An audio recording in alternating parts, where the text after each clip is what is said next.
నమస్తే welcome to ATV news Telugu. గత ఎన్నికల్లో వైసీపీ తరఫున ప్రచారం చేసిన సినీ నటి యాంకర్ జగన్మోహన్ రెడ్డికి వీరాభిమాని అయిన శ్యామల అనుక్షణం భయం గుప్పెట్లో వణికిపోతుందట. ఇక ఆమెతో పాటు నటుడు దర్శకుడు పోసాని కృష్ణమురళిది కూడా ఇదే పరిస్థితి అట. ఎన్నికల ప్రచారంలో భాగంగా యాంకర్ శ్యామల కూటమిపై విరుచుకుపడ్డారు. చంద్రబాబు పవన్ కళ్యాణ్ను ఉద్దేశించి పరోక్షంగా ఘాటుగా సెటైర్లు వేశారు. దీంతో రెండు పార్టీల శ్రేణులు నోటికి పని చెప్పాయి.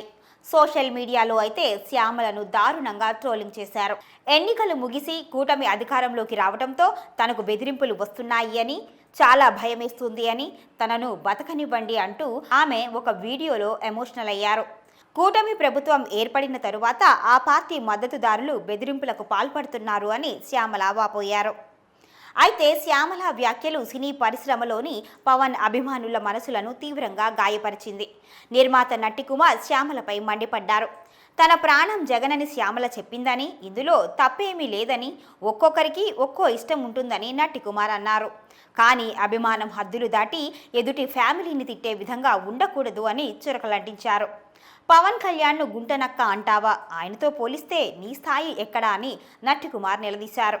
శ్యామల చాలా గొప్పది కావచ్చు, 10 సినిమాలు చేసి పెద్ద హీరోయిన్ కావచ్చు, మనీ ల్యాండరింగ్లో తన భర్త కోట్లు సంపాదించి ఉండవచ్చు, లేదంటే జగన్మోహన్ రెడ్డి నీకు కోట్లు ఇవ్వచ్చు, కానీ ఎదుటి వారిని అంతగా అవమానించే విధంగా వ్యవహరించకూడదు అని అన్నారు.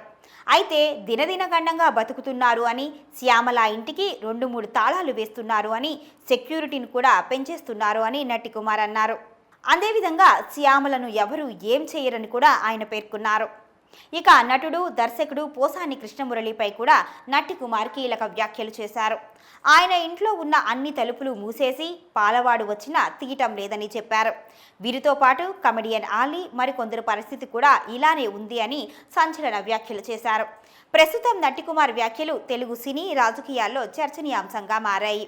అసలు అనడం ఎందుకు, ఇప్పుడు బిక్కుబిక్కుమంటూ బతకటం ఎందుకు అని నెటిజన్లు కామెంట్లు పెడుతున్నారు.